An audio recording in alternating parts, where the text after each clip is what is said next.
The judge's, in my opinion, incorrect and unsafe ruling.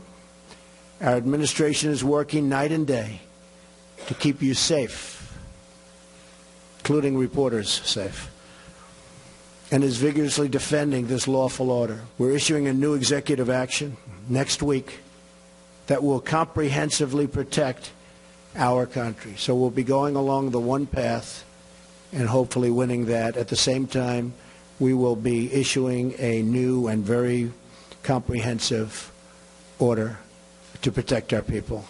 All right, the president announcing yesterday he will sign a new executive action on immigration early next week. So what can be worded differently so liberals and the courts cannot stop it? Joining us now from the American Center for Law and Justice, Jay Sekulow. All right, a lightning round quick just to get facts on the table. Yep. The big story, you agree with me, is that the intelligence community has been politicized, at least among some, and what they did in leaking this information was illegal, correct?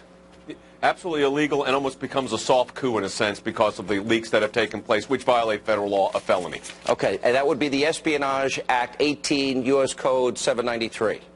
Correct. That's the felony. Unauthorized dissemination of information. Okay, the other thing is, so we know that our intelligence agencies, they were doing their job, and they were monitoring a Russian ambassador. Right. There is law and protocol, I want you to go into more detail here, where when they discover that an American is being spoken to with the person that they've targeted for surveillance, that if they don't have a warrant, they are supposed to stop recording, minimize what they hear from the American citizen. In this case, it would be General Flynn, so that makes it illegal. Private citizen at the time. Explain. Right. So it's called minimization. It's a requirement under the law. When you find out that there's an American, you don't have a wiretap, exactly what you said, you basically shut it off for their portion of the conversation. But, Sean, there was a sea change here in the NSA with an order that came out from President Obama 17 days before he left office, where he allowed the NSA, who used to control the data, it now goes to 16 other agencies, and that just festered this whole leaking situation. And that happened on the way out, as the president was leaving the office of the... No, because this is important. I want you to stay on this. Let me put up the New York Times. This is from January 12th, discussing this very thing that you said. In its final days, the Obama administration expanded the power of the National Security Agency to share globally intercepted personal communications with the government's 16 other agencies, intelligence agencies, before applying privacy protections. Let's explain the severity of this. This means that information that most people would never see is now spread all throughout the entire intelligence community. Explain the significance of that. The first question I ask is, why did the Obama administration wait till they had 17 days left in their administration to put this order in place? If they thought it was so important, they had it 8 years, they didn't do it. That's number one. Number two, it changed the existing rules, which was an executive order dating back to Ronald Reagan that has been in place until 17 days before the Obama administration was going to end, that said the NSA gets the raw data and they determine dissemination. Instead, this change that the president put in place, signed off, by the way, by James Clapper on December 15th, 2016, signed off by Loretta Lynch, the Attorney General, January 3rd, 2017. They decide that now, all of a sudden, 16 agencies can get the raw data. And what that does is it almost creates a shadow government. You have all these people that are not agreeing with the president, President Trump's position, so it just festers more leaks. Do you agree with me? They had a justification for this. Wonderful. Why didn't they do it 8 years ago, 4 years ago, 3 years ago? They wait till 17 days left. So, in other words, it makes it that much more difficult by spreading out the information among 16 other agencies if they want to target or take away the privacy rights and illegally tap the phones, in this case of General Flynn. It's going to be much harder to find the perpetrators. Is that is that a good analysis? Yes, because what it's done is it's increased 16-fold the number of people that would have access to the communications. Initially, it was just the NSA. There's a very small amount of people that would have had access to this kind of data. But this change administratively by the Obama administration was so significant that they allowed the dissemination to 16 other agencies of raw data. And, Sean, we wonder why there's leaks. But I'll tell you something. President Obama, James Clapper, Loretta Lynch should be held accountable for this. Do you think it's not illegal what they did, but the way they did it, I'd like to know why. For the purpose of allowing their spies to do the very thing we see happening? Yeah, well, their justification will be it will help in intelligence gathering. But like I said, really, 8 years into your administration, you decide to do that? 17 days to go? That needs to be answered. And I'll be very curious to see what they say. All right, the president's going to issue a new executive order next week as it relates to extreme vetting. You actually have written your own version, if you will, that you feel that would withstand constitutionality and even get an 8-0 vote if it goes from the Ninth Circuit to the Supreme Court. I'm putting up on the side of the screen the changes you suggested.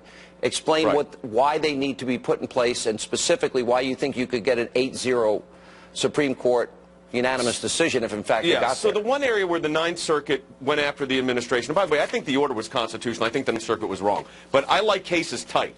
So if I'm going to take a case up that ultimately goes to the Supreme Court of the United States, I want the best facts I can.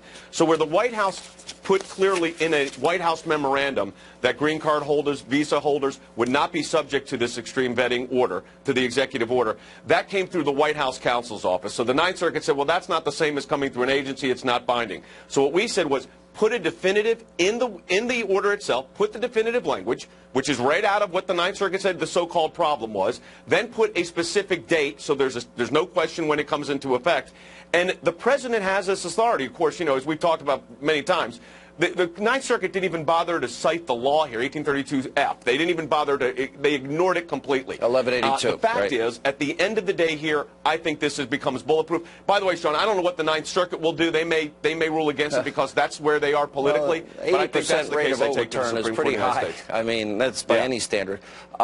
Jay, great stuff. Thank you for explaining it. This is really important because you get to a police state if they don't get a warrant and they can use surveillance and then leak it and destroy the lives of innocent Americans. Doesn't matter whether you're conservative, liberal, Republican, Democrat. That is a huge problem for the country. And up next tonight, right here on Hannity. So if I come back in 200 days, you're gonna go, well, I made a promise. We got to because I think this is important. So here's what I'm saying. We've mapped this out for 200 days. We have a plan to do that. We're on schedule. All right, yesterday I went to Washington, D.C. I had an opportunity to interview the Speaker of the House, Paul Ryan. I asked him multiple times if Republican lawmakers will work to enact President Trump's agenda. And a new segment we're starting, Holding Them Accountable. We'll begin that coming up next, and also tonight.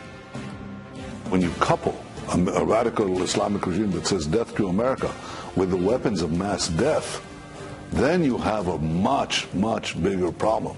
Also yesterday, while in Washington, D.C., I had the chance to interview Israeli Prime Minister Benjamin Netanyahu. We spoke about the Iranian threat, radical Islam, and so much more. Stay with us. We are debuting a brand new segment. We'll do this regularly. We're calling it Holding Republicans and Washington Accountable. Now, yesterday I traveled to Washington to interview the Speaker of the House, Paul Ryan, about how he plans to enact President Trump's agenda. Watch this.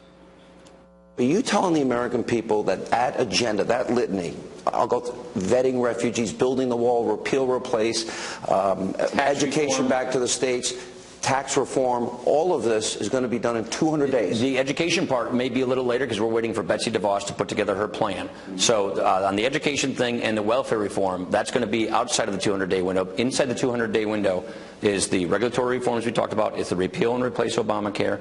It's the budget. It's the rebuilding of our military. It's tax reform. Those are the things that we're working on, and infrastructure. Those are the things we're working on in this 2017 calendar. In the equation? Because that's in there as well. I should have said that. We see that as part of regulatory reform. So in 200 days, you're fairly confident that a budget is going to be passed. I'm going to get to the specifics of it. Two budgets, which has never happened. That the wall is in the process of being constructed. Yeah. We're going to be working on fixing the VA. That Congress will support extreme vetting, and that they'll move forward with energy independence. Yes, and Obamacare repeal and replace. He can do the extreme vetting on his own. So this is a good. The good thing is you have a president that agrees with Congress on doing the extreme vetting. But in 200 days, you think that's doable? This is our plan, yeah. And if there's any slippage, we'll finish it in the fall and get it done before the end of the year. So if I come back in 200 days, you're gonna go, well, I made a promise. We got to because I think this is important. So here's what I'm saying. We've mapped this out for 200 days. We have a plan to do that. We're on schedule. But if anything slips because of another Supreme Court justice, or a filibuster on a cabinet nominee, that might slip us. But we're making sure that we do all of this in 2017, and we have cushion in our schedule. If anything slips because it's really because of Senate issues, we still have time to accommodate all of this stuff in 2017. So I even have safety valves. I have cushions built in the schedule to make sure this all gets done in 2017. Because I believe in case something happens and goes sideways on the Senate. I'm pretty sure that'll stimulate the economy, get people back to work, and get the economy moving again, which I think we need. That's what we're hired to do. All right, Mr. Speaker, we'll see you in 200 days.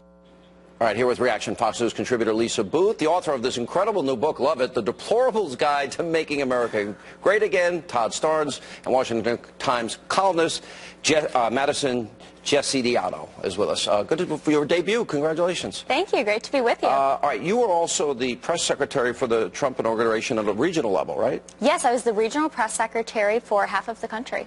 I got the speaker. I was actually very happy because I've been very critical of the Republicans not moving fast enough. He said he totally supports the agenda, and he'll get it done in 200 days. Is that, and by the way, in fairness to him, a lot of what he's trying to do is difficult. Absolutely. What I really loved with your interview with him yesterday is that it seems like finally he's 100% behind our president. And I know President Trump has worked to keep the promises he made on the campaign trail at an unprecedented rate. And it's great to see Congress is doing their best now to keep up, and the Republican leadership is really working for the American people, which is something I think they should have been doing much earlier than this. We need to be accomplishing things faster. Todd, this is the opportunity. You don't get this very often to get the job done. What was your takeaway from the promise to support the agenda and legislatively pass it?